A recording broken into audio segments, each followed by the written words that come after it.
Good morning. I'm Jessica Lovell. Welcome to the Morning Medical Update. Women 40 and older need a mammogram, but the mammogram doesn't need to be a chore.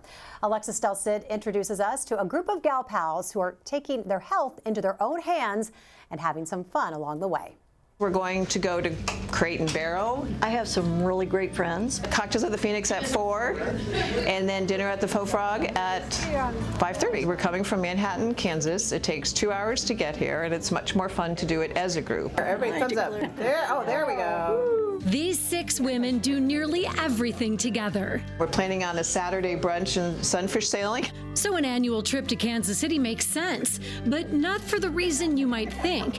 It was a medical scare with one friend in the group that prompted this regular road trip to the University of Kansas Cancer Center. I felt a lump on my breast, and I went to my local doctor, and it did seem to be questionable, so they ran some additional tests. They reported that I had a 1-centimeter tumor. But before Barbara Gatewood started treatment, a friend suggested a second opinion.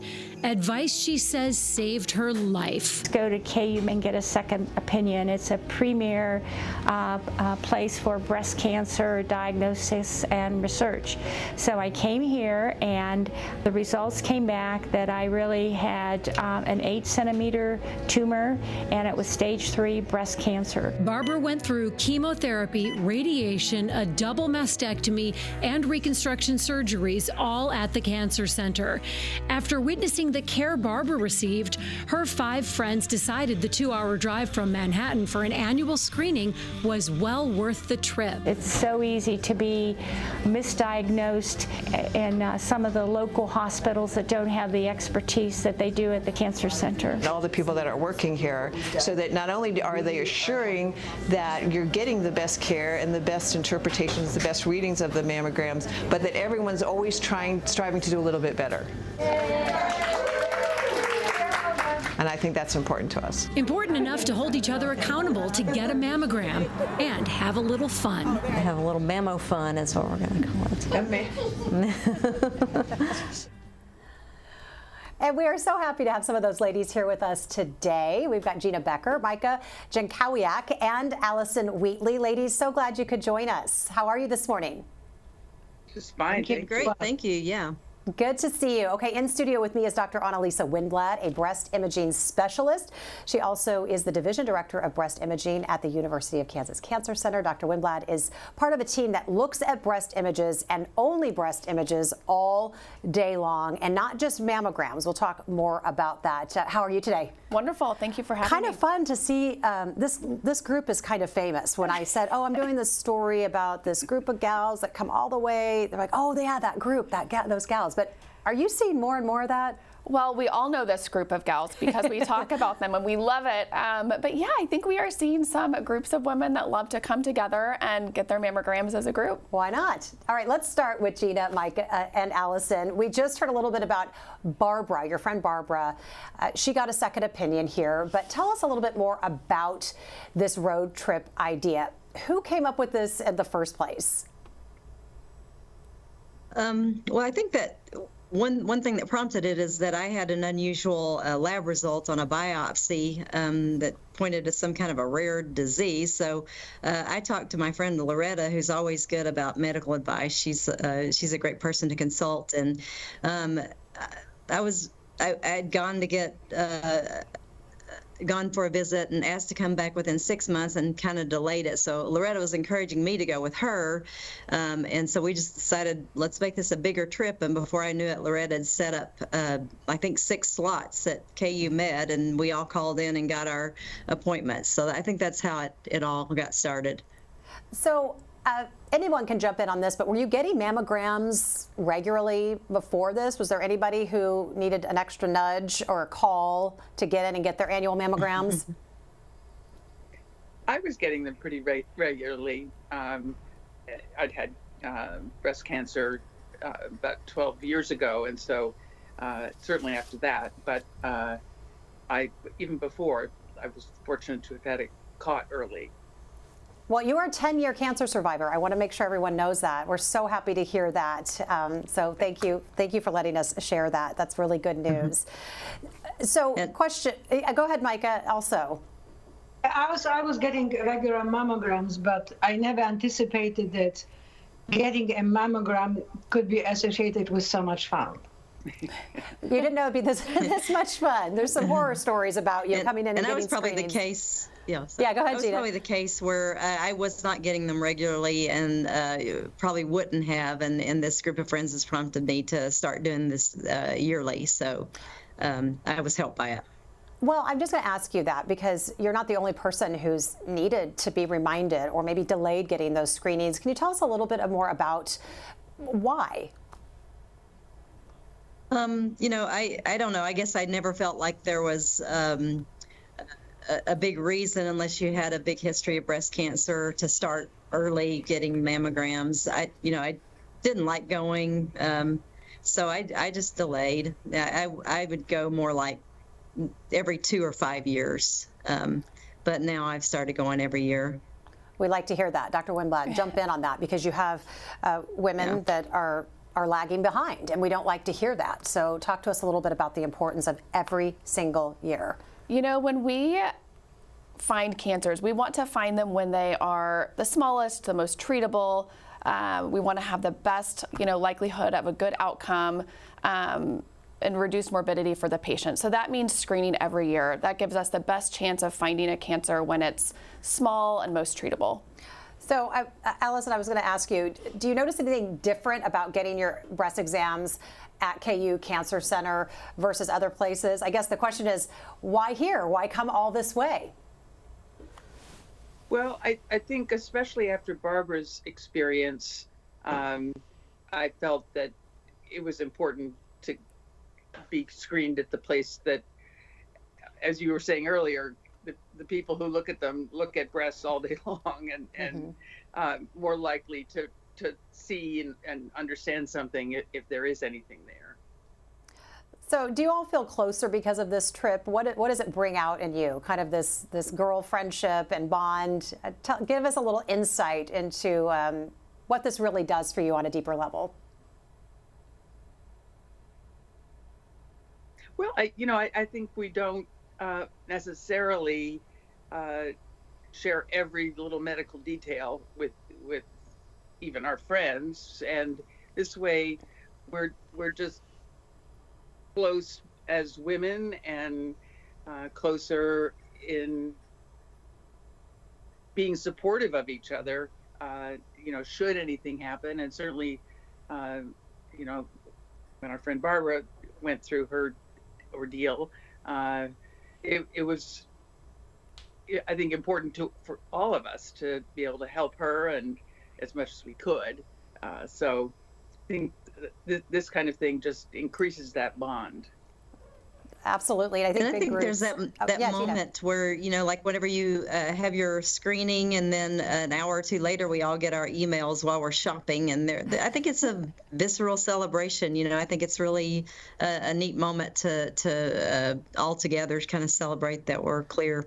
Yeah, getting that ping on your cell phone. I mean, that's something that's changed over the years too. You don't more waiting for a letter to open in the mail and waiting weeks, but it's right there, and everybody gets to celebrate again. And I think we're traveling in this big group. It's just a little bit more impactful when you see, like you said, your people have heard about this big group that I'm sure is growing. Yeah. Micah, what does it mean to you to tag along with these great ladies and be a part of this kind of a movement? Well, it's really extraordinary. As I said before, I was getting my mammograms on a yearly basis, usually by my doctor's recommendation. But this time, this was my second time going with this group to KU.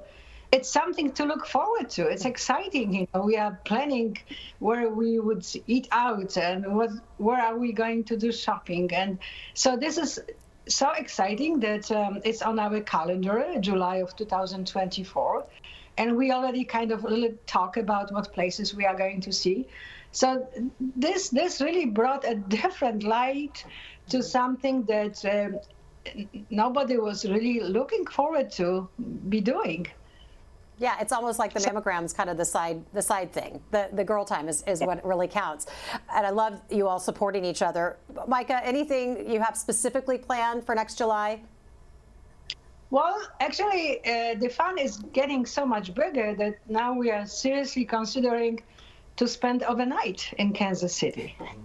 And so, maybe next year, we haven't decided yet, but we are talking maybe to spend some time in Westport, some shopping, maybe in some new areas. Definitely, we always go to the Phoenix to celebrate, hopefully, clear results again. And just, the anticipation of getting together in a car, having a little brunch on the way, and then going through the mammogram process, and then having the whole afternoon and a little bit of the evening spent together. It's so exciting that the chore of getting mammogram done is just secondary. Absolutely. Just a whole new meaning to staycation. Dr. Winblad, you are a dedicated breast imaging specialist, all breasts, all of the time for you. What's different does it make for a patient? When you're a breast specialist and you've had dedicated training, specialty training, and that's your dedicated daily focus, you're going to become really good at your job. You're going to be an expert. And for patients, that means more accurate results. It means the best recommendations. It means that we're aware of all the most advanced technology and things that our patients may need. So it really makes an important difference for our patients when they come to KU. It really matters where you get your mammogram. It does. They're not created equal, but then that begs the question, if you're somebody who can't get here, you can't drive the 2 hours. We don't want that to deter somebody from going somewhere else than us, but what questions then should they be asking? When do they know they need to seek further screening? I recommend all patients, that are average risk. Once you turn 40, you should start getting a mammogram. And, I want you to get your mammogram most importantly. I'd love for you to come to KU, but ask the questions, look up on, now, we have the ability to search online and check out, the facility that we're going to be going to, check to see what kind of breast specialists work there or if they have good accreditation from the American College of Radiology. Those things are really important. So one study showed that 42% of breast cancer patients that come to an NCI designated cancer center like ours for that second opinion, they get a better diagnosis and actually a change in some of their treatment. Why is that? When you come to a comprehensive NCI designated cancer center like KU, you have access to all of the experts. All of the experts here are specialists in their field, and you have access to the best resources. So you're going to get the best interpretation by your radiologist. You're going to get the correct diagnosis by your breast pathologist, the most advanced surgical techniques. You're going to have access to the most clinical trials available, and even other resources such as our multidisciplinary tumor boards, where our specialists all provide opinions for patients. All of these factors truly have an enormous positive impact on our patients' cancer journey. So we mentioned that mammograms are just one type of cancer screening. What are the others? And when does an ultrasound make sense? So for our patients who have a high risk of breast cancer, or for our patients who have dense breast tissue, they need more. So breast ultrasound is one option for patients who have dense breast tissue. For our patients who are high risk, we recommend they have a breast MRI every year in addition to their regular screening mammogram. So talk with your doctor, see if you need to have one of those extra screening tests. So you're going to be coming back on here in a week to take a deep dive into dense breasts and those recent guideline changes. But kind of long story short, did dense breasts make your job more difficult? Absolutely. It is far more difficult for me to find cancer on a patient's mammogram if she has dense breast tissue. Even with the best 3D technology that we have, it's still more difficult, which is why we offer additional tests for patients with dense breast tissue. So Gina, Micah, Allison, I want to bring you back in here. Have any of you needed to get one of these extra screenings? I have. I actually came to KU. I felt a lump, and they did a biopsy. And I waited an hour, I think, and they said, well, we really do want to do an MRI, and we can get you in this afternoon. It was just amazing that I didn't have to come back. And that was separate from these wonderful trips. But I was really impressed by KU's ability to fit me in and have that additional test right away. Gina, Micah, any additional screenings? Yeah, I have a dense breast, so and after having the biopsy, they do an extra ultrasound test on me whenever I go in. So it's usually in the same session whenever they do the other tests. Micah?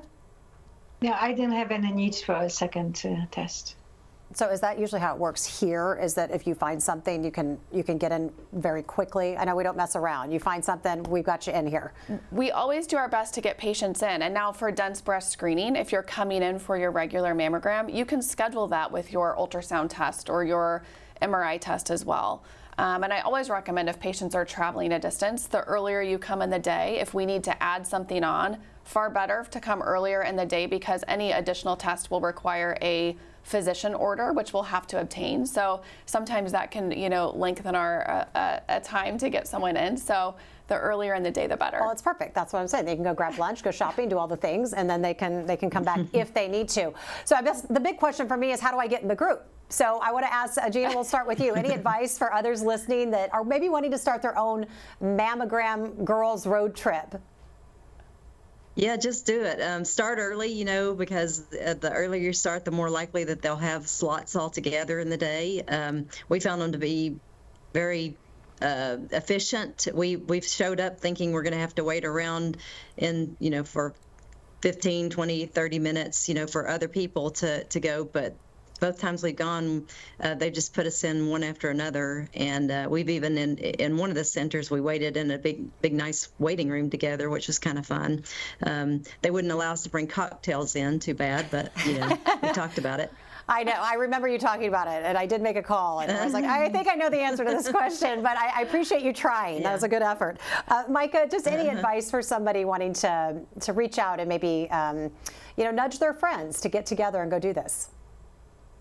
Well, I think it's such a nice idea, and just to have maybe even one friend to go together and plan something fun around it. Because going for a mammogram, it's never exciting moment to look forward to. But when you do it with your friend and you plan one or two activities around it, it just makes so much something to look forward to. Yeah, Allison, you all have set the bar pretty high. So I like what Micah said. Just grab one friend and go in there in that sisterhood and look out for each other. So if you can make a big group, great. But what advice do you have for people wanting to reach out and do something like this? Well, I think as I said, that getting the scheduler to understand that there's going to be a group, and then quickly having the other friends call in to get a time. I think that was the way that we ended up doing it, and it was very efficient and KU was very accommodating that way. Love it. Well, if you have any questions, be sure to get those in on YouTube or Facebook. You can tweet us or email the Medical News Network. Info is right there on your screen. Let's get a check of our COVID count from Dr. Dana Hawkinson, Medical Director of Infection Prevention and Control. Happy Monday. How are you doing? Happy Monday. Unfortunately, the numbers aren't as good as they were last week. We had 14 active patients last week, 20 active patients this week, so numbers have gone up a little bit. I'm just wondering if we'll start to see a little bit of the up and down vacillation now.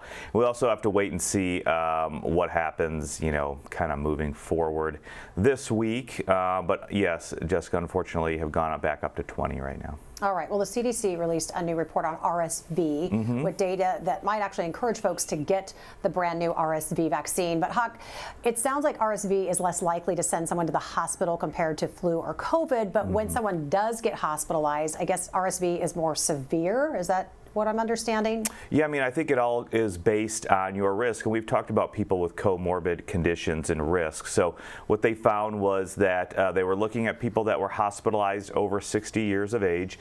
And of that, almost 55% were over 75. So certainly age now is going to increase your risk of being hospitalized. Of all the patients that were hospitalized, almost 20% had to go to the ICU.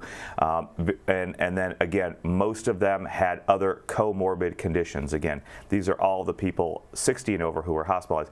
Comorbid conditions like diabetes, like COPD, which is a lung disease, like heart disease. So all of those things add to your risks to develop severe disease with RSV infection.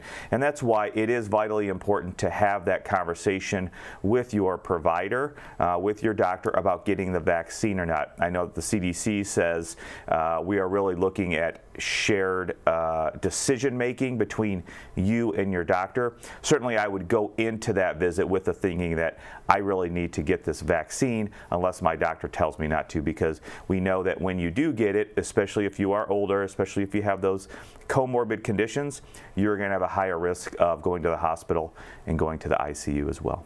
All right, Hawk, thanks so much. Yeah. Let's get to some questions from our viewers this morning. And Jeremy wants to know, Dr. Winblad, can the level of breast density change over time or develop into dense breasts where maybe that wasn't there initially? So absolutely, breast density can change over time. Typically, as we get older, our breasts become less dense, but that's not always the case.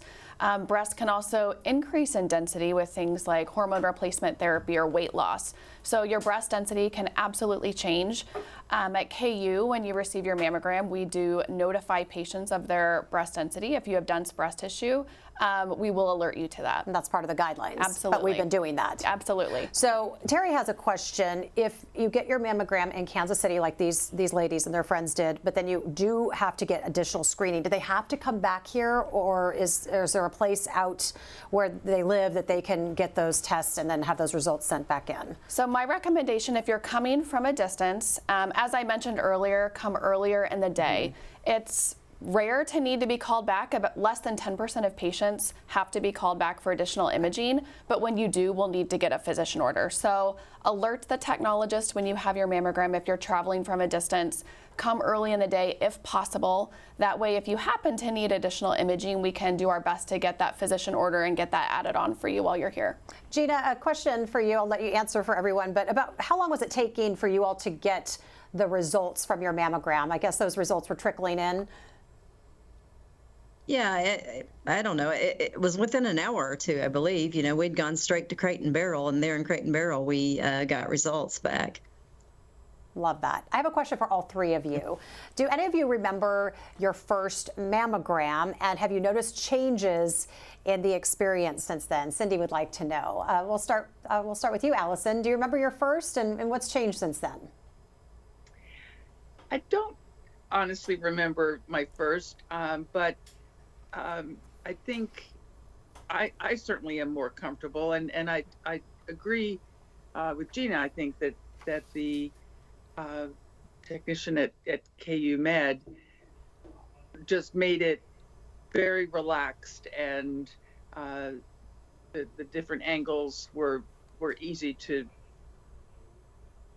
get into position for. So yeah, I think there's not an enormous change, but just slight changes to make it more comfortable. Micah, do you remember what it was like when you went in for your first mammogram? Maybe what your feelings were like, or just what that experience was like? Well, Lena, I do. You know, many years ago, I do, and I echo Allison's comments because it's. I remember slightly uncomfortable, maybe even a little painful. You know, all this squeezing, but the last, I would say, 10 years, it's almost a comfortable procedure. And I never experienced any discomfort. So I think this is a big difference. Maybe a degree of comfort is higher, but nevertheless, I wouldn't say it's almost pleasant experience, but not unpleasant as it used to be. Right. Well, that's good. Gina, what do you remember? I don't know if I remember correctly, but I think that whenever I went early, there were just like one or two positions, and now I know that whenever I go in, there are quite a few positions that you get tested in. So that seems different to me. Dr. Winblad, what has changed just even the last couple of decades when it comes to mammogram? Anything in particular? You know, our technology's improved. It's a little bit better. We use 3D technology. That doesn't equate to a big change for the patient.